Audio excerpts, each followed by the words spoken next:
잠시 기도하도록 하겠습니다. 하나님 아버지, 참 감사합니다. 이렇게 교회로 모일 수 있도록 도와주시고 또 많은 상황이 아직도 온전히 해결되지 않았지만 저희가 그래도 이렇게 자유롭게 모일 수 있도록 상황과 여건을 하나님 마련해 주셨으니 감사합니다. 우리에게 주시는 그 은혜를 저희가 당연한 것으로 받아들이지 아니하고 늘 감사한 마음으로 살며 겸허하게 주의 말씀에 귀를 기울이도록 도와주옵소서. 예수 그리스도의 이름으로 간절히 기도합니다. 아멘. 우리가 그리스도인으로 살면서 삶에 대해 내릴 수 있는 한 가지 분명한 사실이 있다면 우리에게 많은 유혹과 시련이 찾아온다는 것일 것입니다. 야고보 시리즈를 시작하면서 첫 시간 1장 말씀을 다룰 때 돌아보았던 것처럼 하나님께서는 이제 우리의 믿음을 연단시키시기 위해서, 그래서 우리가 인내하면서 하나님을 의지하는 법을 배우시게 하기 위해서 우리로 하여금 크고 작은 시련들을 겪게 하신다고 이렇게 말씀하였습니다. 그런 시련을 겪는 그 당시에는 그것이 매우 고통스럽습니다만 1장 12절의 말씀을 기억하십니까? 이 시련을 견디어낸 사람에게는 주께서 자기를 사랑하는 자들에게 약속하신 생명의 면류관을 주실 것이라고 이렇게 말씀하고 있는 것입니다. 얼마나 놀라운 말씀입니까? 그렇죠? 그래서 그리스도인의 삶이 이 다하는 순간까지 한결같은 마음으로 주를 바라보고 섬기는 것은 정말 가치 있고 복된 일이 아닐 수 없습니다. 모든 것을 지금 당장 누려야만 이 속이 후련한 이런 우리들에게는 이게 매우 어렵게 느껴지는 일입니다만, 믿음이라는 것은 아직 손에 쥘 수 없는 그것을 바라보고 그것을 기대하면서 소망하면서 인내하는 것입니다. 그렇지 않습니까? 야고보가 이제 이런 사실들을 다루면서 이 편지를 시작을 했었는데 이제 이 서신서를 이 끝맺는 마지막 부분에서 다시 이 점을 언급하면서 오늘 본문 이 5장 10절과 11절에서 다음과 같이 말씀하였습니다. 형제들아, 주의 이름으로 말한 선지자들의 고난과 오래 참음의 본으로 삼으라. 보라, 인내하는 자를 우리가 복되라 하나니 너희가 욥의 인내를 들었고 주께서 주신 결말을 보았거니와 주는 가장 자비하시고 긍휼히 여기시는 이시니라. 자, 이 말씀에 의하면요, 하나님께서는 우리를 분명히 기억하고 계시고 우리 각 사람을 위해서 생각해 두신 그 목적하신 바가 있다고 분명하게 말씀하고 있습니다. 이 욥이 영문을 알지 못한 채 이 고통을 겪을 때에 그의 아내가 그에게 뭐라고 얘기했습니까? 차라리 하나님을 저주하고 죽어버리는 게 낫지 않겠느냐, 이렇게 얘기했지만 욥이 뭐라고 대답했습니까?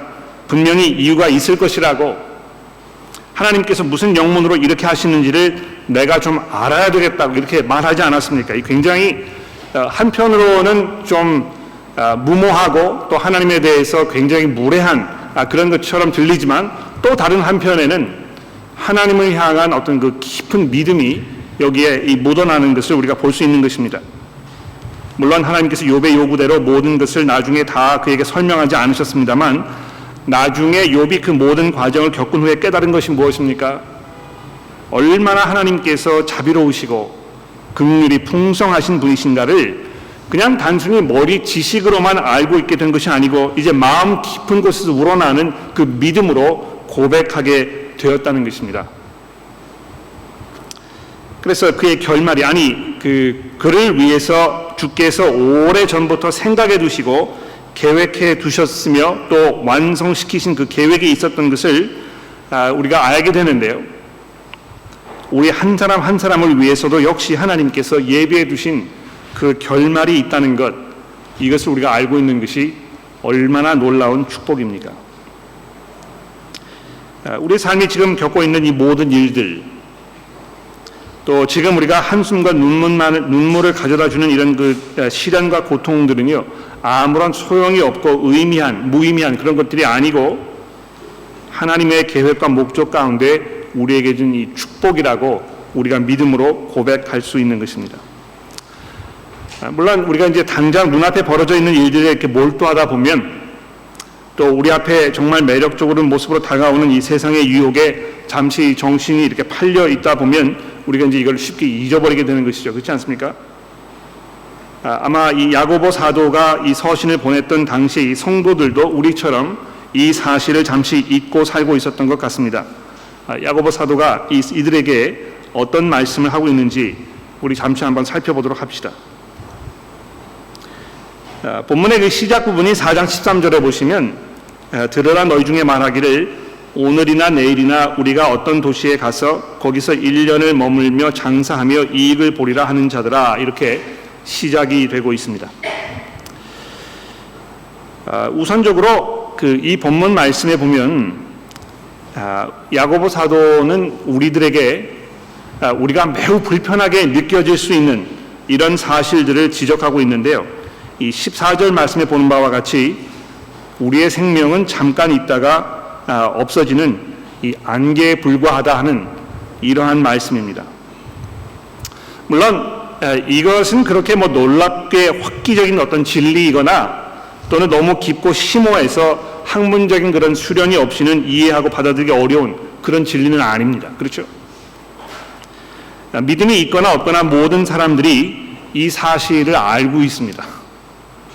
우리말에도 인생 무상이라 이제 이런 표현이 있는데 삶이 얼마나 덧없는 것인가를 표현하는 그런 말 아닙니까? 그렇죠? 사람은 경험을 통해서 누구든지 이 결론에 도달하게 되어 있습니다. 제 어머니께서 요즘 저에게 자주 하시는 말씀도 바로 이것입니다. 82년이라는 이 시간이 어떻게 이렇게 순식간에 지나갔는지 모르겠다, 이렇게 이제 말씀하시는 것이죠. 연세가 높으신 인생과 신앙의 선배가 되시는 많은 시니어 교우 여러분들이 계시는 이 자리에서 제가 감히 이런 말씀 드리는 것이 좀 외람된 말씀이긴 합니다만, 저도 요즘 제가 50을 훌쩍 넘긴 중년이 되었다는 것에 놀라움을 금할 데가 있습니다. 근데 이런 놀라움은요, 그냥 단순히 시간이 빨리 지나갔다는 것 때문만은 아닌 것 같습니다. 오히려 그것보다는 그렇게 많은 시간이 흘렀음에도 불구하고 내가 별로 대단한 사람이 못 된다는 사실에 대한 실망감이 아닐까 생각합니다. 대단한 척하지만 사실 아무것도 아닌, 무엇인가 자랑하고 내세우면서 내 존재 가치를 입증하고 싶지만 사실은 내가 아무것도 아니라는 것이 우리의 마음을 매우 불편하게, 우리의 신경을 건드리는 것입니다. 여러분 그렇지 않습니까? 사람은 누구나 이 멸시당하는 것을 참지 못합니다. 이민자로 살면서 알게 모르게 차별을 당하고 있다고 느끼거나 또 이것에 그 언어와 문화에 익숙하지 못해서 사람들의 그 웃음거리가 되었다고 생각될 때 느끼는 그 모멸감, 이것을 우리가 잘 알고 있지 않습니까? 그래서 우리를 이 안개라고 부르는 이 14절의 말씀은 그냥 어떤 단순한 말장난으로서 그치는 이 철학적 유의가 아니고요, 우리의 심장을 꿰뚫는 대단히 불편한 진리인 것입니다. 돌아보면 다른 사람과 비교하여 그래도 꽤 잘 풀린 삶이라고 자부를 느낄 수 있는 면들이 있을지 모르겠습니다. 자식들이 다 잘 커서 좋은 직장에 근무하면서 가정을 꾸리고 나름대로 행복한 삶을 사는 것을 보면서, 또 평생 근면성실 일해서 집을 장만하고 노년에 궁하지 않고 안정적으로 살 수 있게 된 그런 상황 때문에 나름대로 일하면서 쌓아온 경력을 인정받아서 사람들에게 칭찬을 들을 수 있는 그런 자리에 왔기 때문에, 또 늘 지시만 받으면서 굳은 일을 도맡아 하던 이 말단 직원의 서러움을 벗어버리고 이제는 지시를 내리면서 날 대신해서 움직여주는 직원들을 거느린 매니저급의 자리로 올라간 이런 사실 때문에, 또 내 의지와는 상관없이 좋은 집안에서 태어났다는 이유만으로 남부럽지 않은 환경에서 우리가 살아왔기 때문에 우리 스스로에 대한 어떤 그 자부심과 긍지를 느끼면서 우리 마음속에 있는 이 허탄한 자랑거리들을 너저분하게 드러내 놓는 것입니다. 종종 그런 것들을 자랑하고 또 내세우는 그런 기회들을 호시탐탐 엿보고 있지 않습니까? 그러나 야고보 사도는 이 서신서를 통해서 우리가 참된 마음으로, 진실된 겸손으로, 겸허한 신앙심으로, 경외심으로 하나님을 두려워하며 살고 있는지에 대해서 계속해서 우리에게 묻고 있습니다. 여러분 그 지난주 본문이었던 4장 7절부터 10절 말씀해 보시면 하나님께 복종하라고, 그렇죠? 하나님을 가까이 하라고, 주 앞에서 우리 자신을 낮추라고 이렇게 계속 말씀한 이유가 무엇이겠습니까?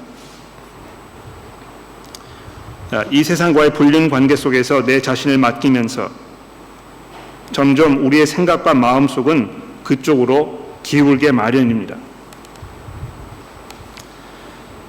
불륜을 저지르고 있는 남편이나 아내의 그 마음속에는 어떤 일이 벌어집니까? 평생 동고동락하기로 서약했던 그 배우자보다 불륜 관계를 저지르고 있는 그 상대방에 대한 생각에 점점 빠져들어서 그 속에서 허우적거리면서 빠져나오지 못하게 되는 것입니다. 아내나 남편이 나에게 무슨 이야기를 해도 지금 무슨 일이 벌어지고 있어도 거기에 신경을 쓰거나 뭐 이렇게 할 여유가 없는 것입니다. 왜 그렇습니까? 지금 이쪽에 내 생각이 다 빠져있기 때문에 그런 것이죠. 마찬가지로 우리 주님을 향한 온전한 믿음을 지키지 아니하고 이 세상과 함께 춤을 추려 한다면 우리 마음에는 점점 하나님이 계실 자리가 좁아 들어갈 수밖에 없게 되어 있는 것입니다. 13절의 말씀이 이것을 아주 잘 담고 있다고 생각이 되는데 들어보십시오. 들으라 너희 중에 말하기를 오늘이나 내일이나 우리가 어떤 도시에 가서 거기서 1년을 머물며 장사하여 이익을 보리라 하는 자들아 내일 일을 너희가 알지 못하는도다. 여러분이 어떻게 들으시면 이 성경은 미리 계획을 하고 준비하면서 미래를 설계하는 것을 금지하고 있는 것처럼 들릴 수도 있습니다. 사실 뭐 어떤 분들은요 이 해외 선교를 나가면서 아무런 준비 없이 그저 믿습니다 하는 마음으로 가야 한다 이렇게 생각하시는 분들도 있는 것 같아요. 그러나 이 말씀은 계획을 세우고 준비하는 것에 대한 경고의 말씀이 아니고요. 하나님은 안중에도 없는 계획과 준비에 대한 그 어리석음을 지적하고 있는 것입니다. 특히 이 경제적인 풍요를 누리게 되면 이런 현상들이 더 분명하게 나타나게 되는데 하나님께서 무엇을 원하실까? 이렇게 하는 것이 하나님의 영광을 나타내는 일일까는 묻지 않은 채 오직 지금 이 순간 나와 내 가족만을 생각하면서 결정하고 행동하는 것이 얼마나 하나님 앞에 교만한 일인지를 지금 지적하고 있는 것입니다. 여러분 이 13절 말씀을 보시면 마치 예수께서 누가복음 12장에서 그 말씀하셨던 그 어리석은 부자의 이 모습을 연상하게 되지 않습니까? 예수께서 말씀하시기를 한 부자가 있었는데 한 해에 지금까지 경험해보지 못했던 엄청난 그 수확을 올려서 아주 횡재를 올린 이런 부자가 있었다고 얘기합니다. 뭐 그냥 이렇게 보통 삶을 살았다가 갑자기 부자가 된 것이 아니고요. 이미 부자였는데요. 거기다가 뭐 더 감당할 수 없을 만큼의 이 재정적 이익을 남기는 이런 그 횡재를 한 것입니다. 근데 예수께서 이 사람이 어떻게 했다고 말씀하셨습니까? 내가 곡식을 쌓아둘 곳이 없으니 어찌할까 하고 또 이르되 내가 이렇게 하리라. 내 곳간을 헐고 더 크게 짓고 내 모든 곡식과 물건을 거기에 쌓아두리라. 또 내가 내 영혼에게 이르되 영혼아 여러 해 쓸 물건을 많이 쌓아두었으니 평안히 쉬고 먹고 마시고 즐거워하자 하리라. 이 사람의 그 결말이 어땠는지는 우리가 예수님의 그 비유를 통해서 이미 잘 알고 있습니다. 재물이 많은 것이 문제가 아니고 그 재물을 쌓아두고 하나님께 부요하지 못한 것이 문제였다고 예수께서 이 비유의 맨 결론 부분에 말씀하십니다. 이 하나님께 부요하다는 것이 뭘 말하는 것입니까? 하나님께서 지금 자금이 부족하시기 때문에 우리 쪽에서 드리는 기부금에 대한 이 하나님의 기대를 충족시키는 것, 이걸 말하는 것입니까?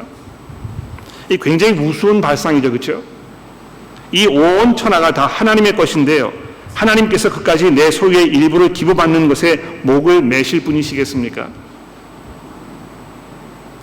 하나님께 부요한 것은 내 재산의 일부를 뭐 헌금으로 하나님께 드리는 걸 말하는 것이 아니고 우리의 모든 것을 주께 드리고 우리가 하나님의 다스림 가운데 있으며 우리의 삶의 진정한 의미는 주의 영광을 위해서 사는 것임을 고백하는 삶을 말하는 것입니다. 그래서 야고보 사도가 15절에 이렇게 말씀하죠. 너희가 도리어 말하기를 주의 뜻이면 우리가 살기도 하고 이것이나 저것이나 하리라 할 것이거늘 이제도 너희가 허탄한 자랑을 하니 그러한 자랑은 다 악한 것이니라. 그러니까 항상 하나님께서 지금 뭘 생각하고 계실까? 어떻게 하는 것이 하나님을 기쁘게 해드리는 것일까? 내가 지금 이런 선택을 하는 것이 그리스도인으로서 내게 합당한 것일까?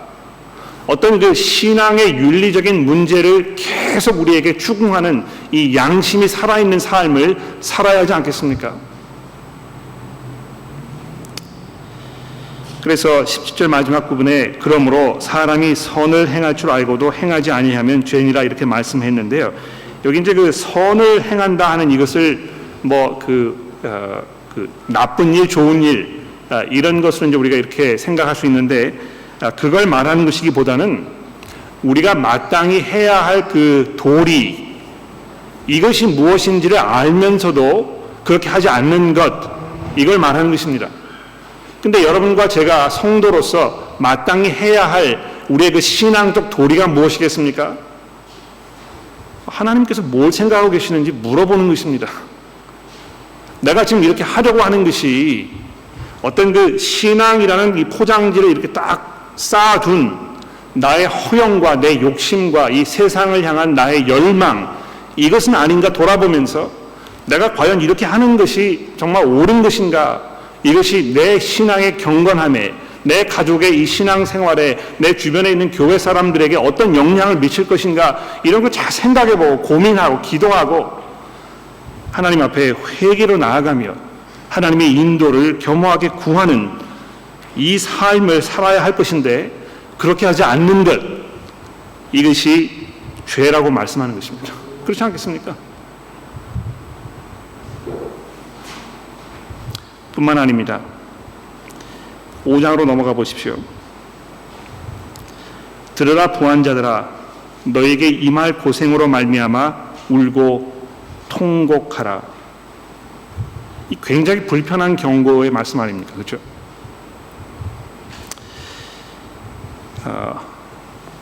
요즘에는 여러분 이제 그런 표현을 들어보셨는지 모르겠는데요. 이 캔슬 컬처라는 그런 운동이 이제 이 사회에 특히 서구 사회에 계속 일어나고 있습니다. 이 캔슬 컬처란 무슨 말이냐면 지금까지 이렇게 이 장구한 세월을 흐르면서 쌓아 올렸던 어떤 문화적인 토대, 어떤 업적들 이런 거를 다 무시하고 이것이 결국에는 우리 인간들에게 이 불행한 삶을 가져온 것이고 또 이 사회에 있는 어떤 부조리, 악 이런 거를 허용하는 어떤 토대로 만들어진 것이기 때문에 이걸 우리가 다 무너뜨려야 한다. 그래서 가부장제도적인 사회 시스템도 다 무너뜨려야 하고 어떤 기업이 이익을 창출하면서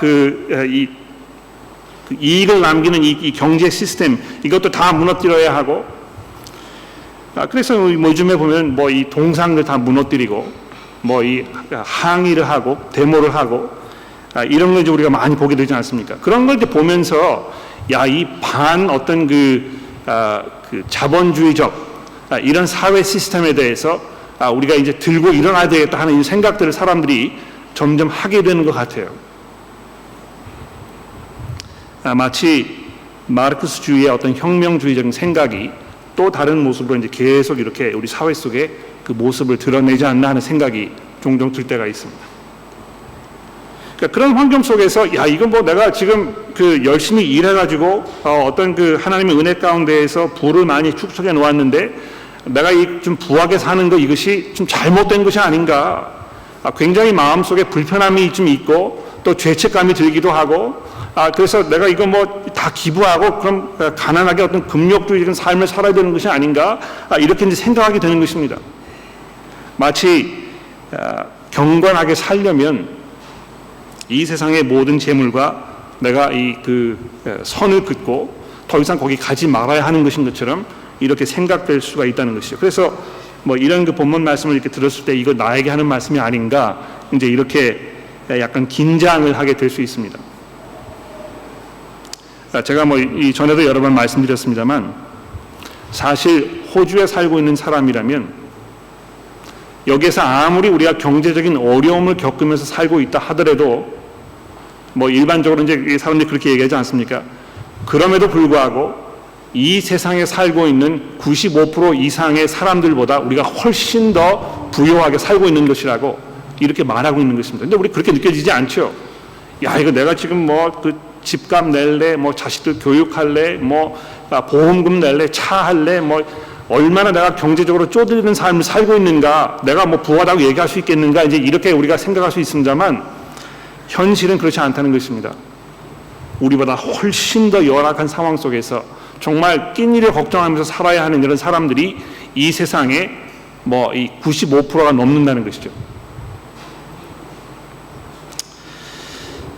그래서 어떤 면에서 여러분과 저도 이 본문 말씀의 이 경고의 말씀을 잘 들어야 할 텐데, 우리가 한 가지 이해해야 될 것은 지금 이 5장 1절에서 6절에 하고 있는 이 경고의 말씀을 들어야 할 특별한 사람들이 있다는 것입니다.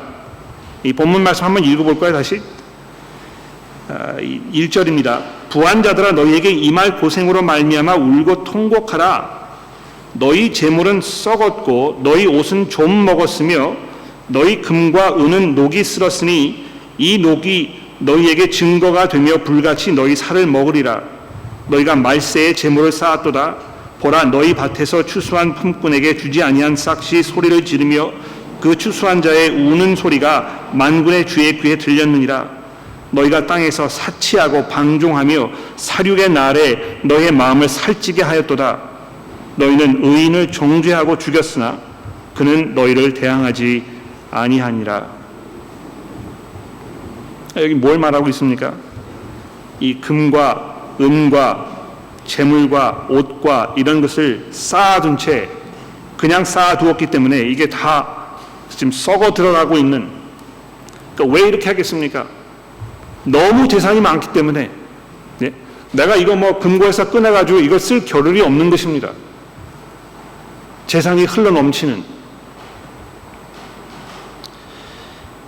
근데 어떤 방법으로 이런 재산을 지금 축적해 놓은 것입니까? 여기 보시면 4절 말씀해 보십시오. 소유한 밭에서 일한 일꾼들에게 정당한 임금을 지급하지 않았기 때문에.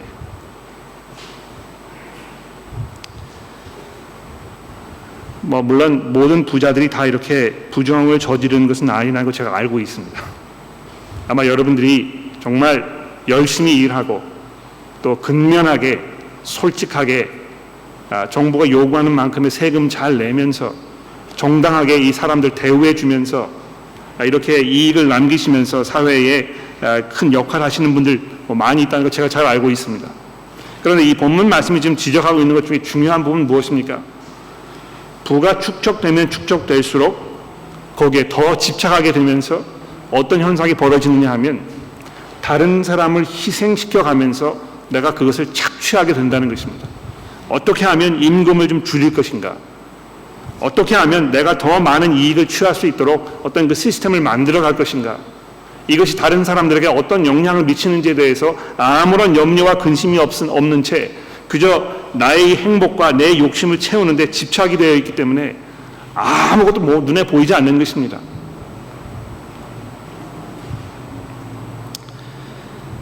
내가 필요한 만큼 벌었기 때문에 이제는 그만 벌 것이다 이렇게 말하는 분을 제가 본 적이 없습니다. 여러분 그런 분 본 적이 있습니까? 일이 힘들거나 더 이상 체력이 받쳐주지 않기 때문에 건강상의 이유 때문에 일을 그만두시는 분들은 제가 만나보았습니다만 내가 지금까지 남긴 이익이 충분하기 때문에 더 이상 돈 버는 일에 내 시간을 사용할 필요가 없어서 내가 이제 그만 일할 것이다. 나 그만 돈 벌겠다. 이렇게 말하시는 분들을 제가 만난 적이 없는 것입니다. 왜 그렇습니까? 욕심이 채워지지 않거든요. 그런데 이러한 방식으로 계속 살아갈수록 어떻게 되는 것입니까? 심판하신 하나님 앞에 이 심판받아야 할 그 증거들을 지금 차곡차곡 쌓아놓고 있다고 야고보 사도가 경고하고 있습니다. 너희에게 어떤 고생이 임할 것인지 너희가 지금 상상을 하지 못하는 중이다. 너희의 살이 먹힘을 당할 것이다. 억울한 자들의 울부짖는 울부짖음에 귀를 기울이고 계시는 그 만군의 여호와를 생각해 보라. 그러니까 여기 특별히 이 만군의 주라는 그 표현을 4절에 사용하고 있는데요. 이 만군의 주라는 거 하나님께서 그 용사, 그 장군이란 말입니다. 그렇죠? 근데 왜 특별히 여기서 이런 표현을 사용했습니까? 억울한 자들에게 울부짖음에 이 귀를 기울이시는 그 하나님께서 마치 용사와 같이 등장하셔서 그 사람들을 심판하셔서 5절 말씀에 이야기하는 대로 이 살육의 날이 있을 것이라고 이 굉장히 그 언어적으로 이 신랄한 이런 표현을 사용하면서 야고보 사도가 경고하고 있지 않습니까? 굉장히 불편한 그런 경고죠. 야, 이거 내가 지금 이렇게 하고 있는 것이 아닌가? 혹시 내가 지금 사람을 고용해서 쓰면서 그 사람에게 정당한 임금을 지급하지 아니하고 오히려 내 이 욕심을 채우기 위해서 어떻게 해서든지 간에 내가 조금 더 이익을 남기기 위해서 내가 부당한 방법으로 내 부를 축적해 가고 있는 것은 아닌가? 이런 걸 돌아봐야 한다는 것입니다. 그런데 평소에 마음속에 정말 하나님을 두려워하고 어떻게 사는 것이 이 하나님께 가까이 가는 것인가?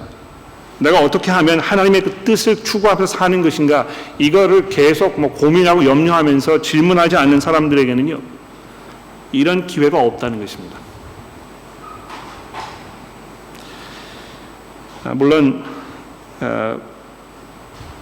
돈을 많이 축적했다고 해서 반드시 그것이 어떤 부정적 방법을 의미하지 않습니다만,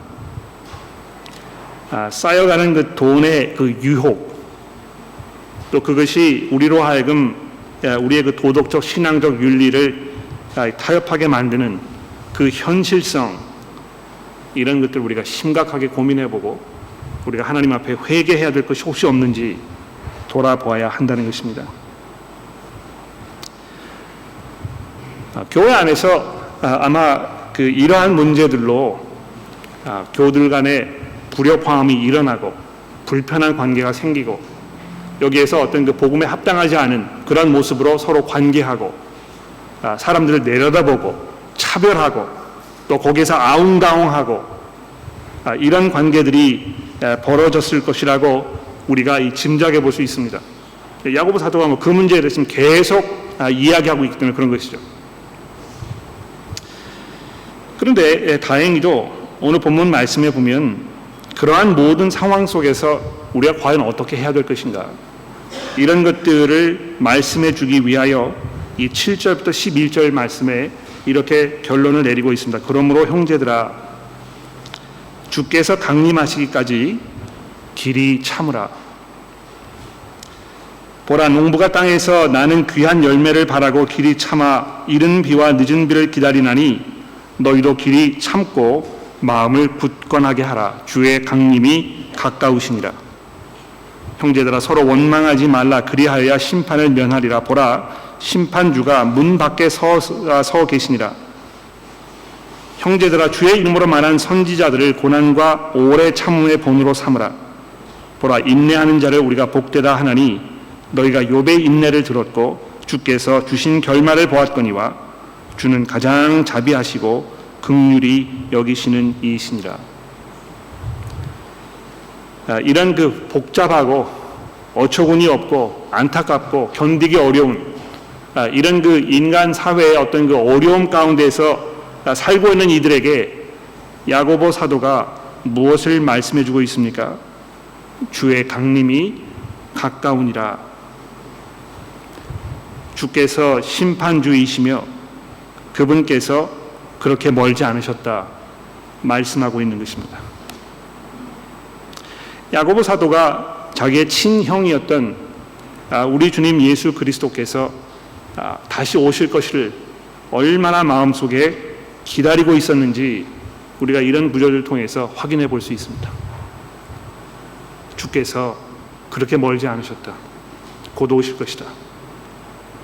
약속하셨던 대로 그분께서 이 땅에 오셔서 우리의 모든 눈에서 눈물을 닦아주실 것이며 이 사회의 모든 악을 정리하실 것이고 그때 가서야 비로소 우리의 삶이 어떠한 그 목적지에 도달했어야만 했는지를 우리가 분명하게 알게 되는 날이 오게 될 것이라 이렇게 우리에게 격려해 주고 있는 것입니다. 욥의 인내를 우리가 들었고 하나님께서 욥에게 어떻게 하셨는지 우리가 돌아보아야 할 것입니다. 욥기서를 우리가 끝낸 지가 그렇게 멀지 않았는데 아마 그 욥기서의 말씀이 아직도 여러분들의 마음속에 선명히 남아있을 거라고 제가 짐작을 합니다. 욥이 살면서 모든 대답을 다 얻지 못했어요. 그렇죠? 그러나 그 어려운 과정을 통해서 욥이 뭘 깨달은 것입니까?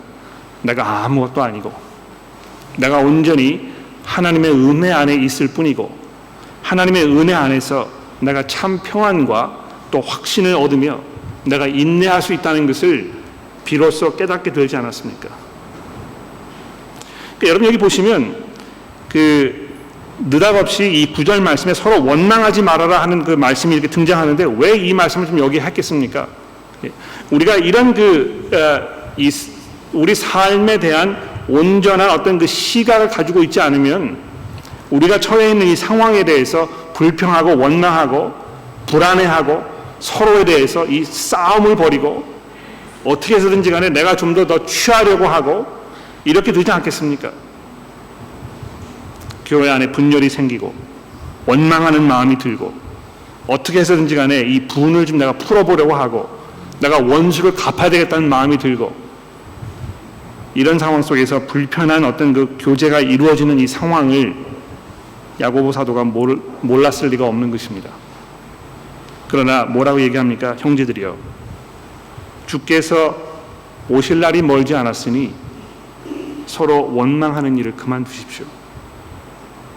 오히려 우리 모두가 심판주 앞에 서야 할 것이라는 사실을 마음속에 담아두면서 여러분이 지금 겪고 있는 그 삶을 인내로, 믿음으로, 소망 가운데 견디어내십시오. 마음을 굳건하게 하십시오. 이것들을 견디어냈던 그 선지자들과 욥의 마음을, 그 모습을 돌아보십시오. 사랑하는 성도 여러분, 믿음의 성숙은 무엇이며 참된 신앙은 뭘 말하는 것입니까? 우리가 믿음이 자라면 자랄수록 하나님께서 무엇을 기다리고 계시는지, 무엇을 원하고 계시는지, 우리가 어떻게 그분을 기쁘게 해드려야 할 것인지, 이것에 더 몰두하며 거기에 더 헌신하며 또 그러한 삶을 우리가 살지 못하였을 때 하나님 앞에 진실된 회개로 나아가며 또 그것을 위해서 하나님 앞에 간구하며 지혜 가운데 사는 이런 삶을 우리 모두가 살 수 있게 되기를 간절히 기도합니다. 기도하겠습니다.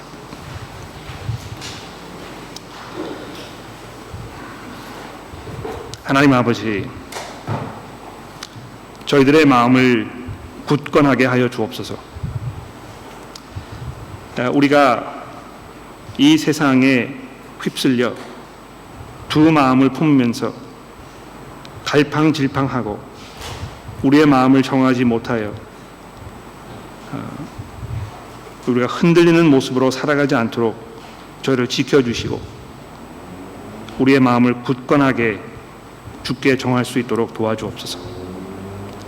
하나님, 세상과 타협하며 세상의 유혹에 귀를 기울이며 또 거기로 인해서 생기는 이 모든 욕심과 불평과 불만과 불만족, 이런 모든 것들이 결국 우리에게 이 심판의 증거로 나타날 것임을 저희가 기억하게 하시고 하나님 앞에 참 믿음으로 겸허한 경외심으로 나아가며 우리가 주의 오심을 소망 중에 기쁨으로 인내함으로 기다리는 삶을 살 수 있도록 우리 모두를 인도하여 주옵소서.